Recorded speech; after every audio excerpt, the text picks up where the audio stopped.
Hello YouTube, Sam here from youtube.com/onlivegamer for the new Boston. And in this tutorial, we're going to continue working on the log for our game. Now you may be wondering, how are we going to use the name of the zombie, or not zombie, the enemy, if we don't have name variables that store their names. So what we can do is let's come into each class. We'll do public string name as string, and we'll set it equal to zombie. Now there is one problem with this.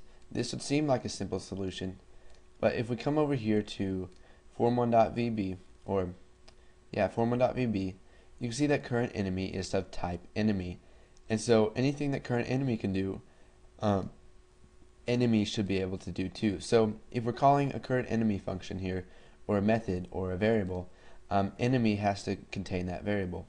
So come over here and we'll get rid of this. That's not needed.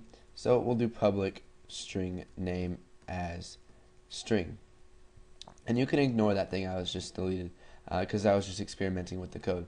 So we've got public string name as string. So now we can come in here. You can see that we get a message that says it conflicts with string name in enemy. So in order to get rid of that, instead of redeclaring string name, we can just go ahead and set that equal to a value. So it's going to be zombie. And we need to go ahead and copy this, or we'll cut it, and we need to put it in our constructor. So the name is going to be equal to zombie when a new zombie class is created. So in our constructor for dragon, we'll do string name. It's going to be equal to dragon. Villain, string name, it's going to be equal to villain. Okay, so now that we have string name for each of the enemies, and it's in the enemy class, so we can use it on an enemy object, we can go ahead and use that whenever we need it.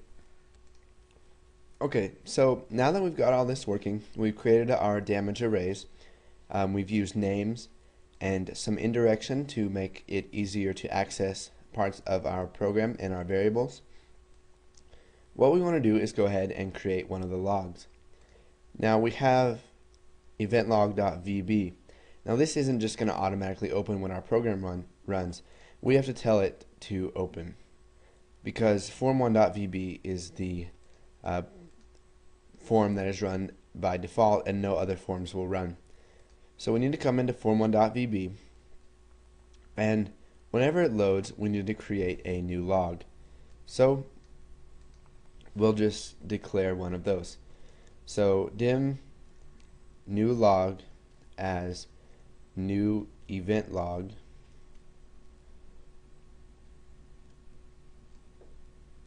and we need to do event log VB. Now it looks like we lucked out here because there's already an event log built into Visual Basic, so we did event log VB. So after that's done, what we need to do is type new log dot show, so it will show us our new log. Now we want to be able to access new log outside of just form1.load, so we can go ahead, cut this right here, and we will paste it in the class itself, and we'll just declare it as private. So now that we have new log and it shows when it's open, let's go ahead and add some stuff to the log. But first I'll show you that it opens with it. So here is our game, and then here is our log. You see it says event logger has successfully loaded, and it allows you to select indexes of this. So we'll go ahead and close out of these. So whenever you attack the enemy, after we attack them, what we want to do is we want to create that event. So we will just type new log dot list events,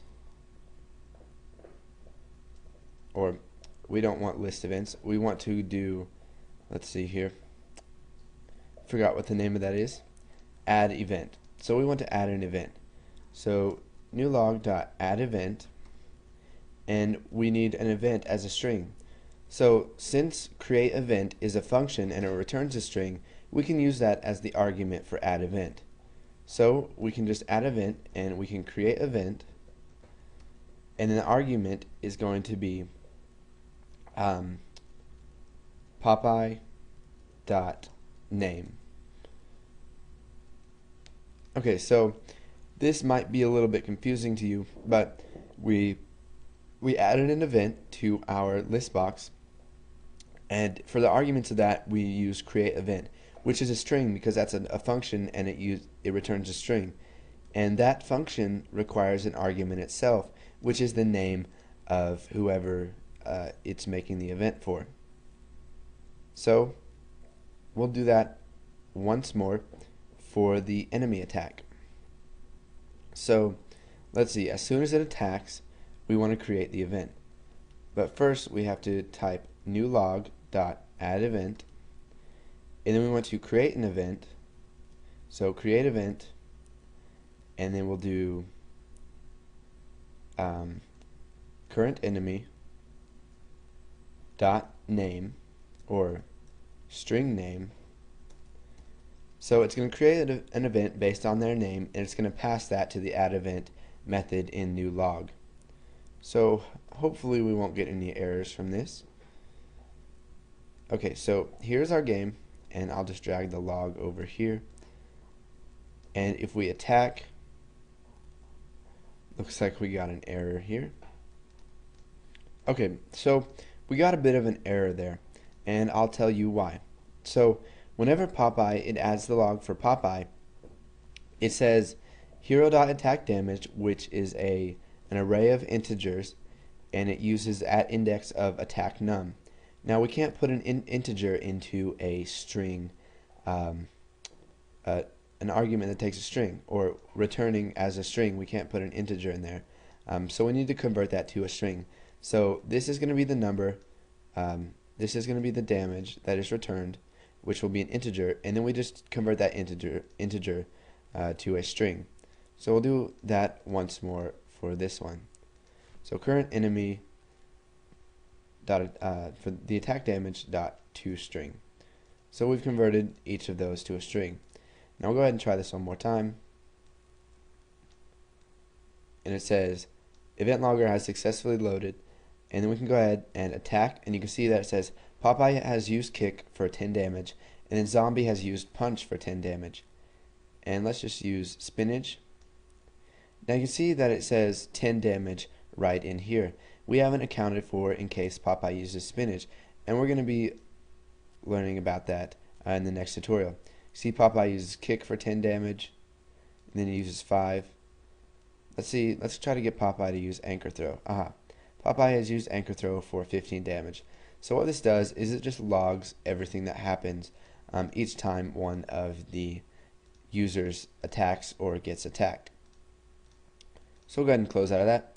So go ahead and put this code in if you haven't already. Then once you've done that, if you don't understand it, leave some comments and I'll try to answer any questions for you. And then after that, move on to the next tutorial.